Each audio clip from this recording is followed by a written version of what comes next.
Arizona and other states have seen a steady increase in an opioid drug-related deaths since 2015. Cronkite News reporter Noëlle Lilley met with congressmen who are working from both sides of the aisle to stop this epidemic. No death is a good death. That's what Arizona Representative Tom O'Halloran said this week at a press conference with the Bipartisan Heroin Task Force.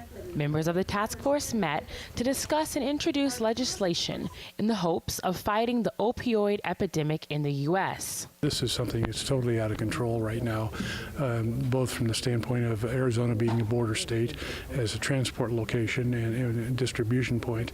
O'Halloran, a former narcotics officer, said the drug epidemic is unlike anything the country has faced before.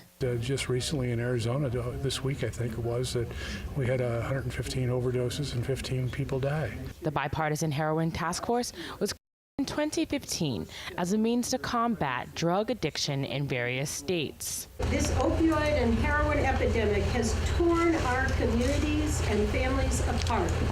In 2015, over 50,000 Americans died of drug overdose. The task force introduced legislation such as Ducey's Law, which would ensure that doctors have access to a patient's history of addiction prior to treatment or care.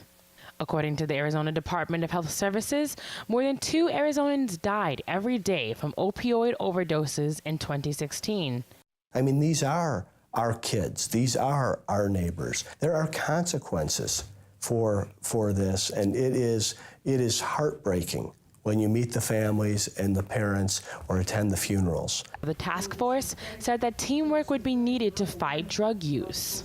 We all agree that we have a crisis, that we have to work together to find solutions that we can agree on. In Washington, Noëlle Lilley, Cronkite News. The bills discussed during the press conference are scheduled for the next legislative session.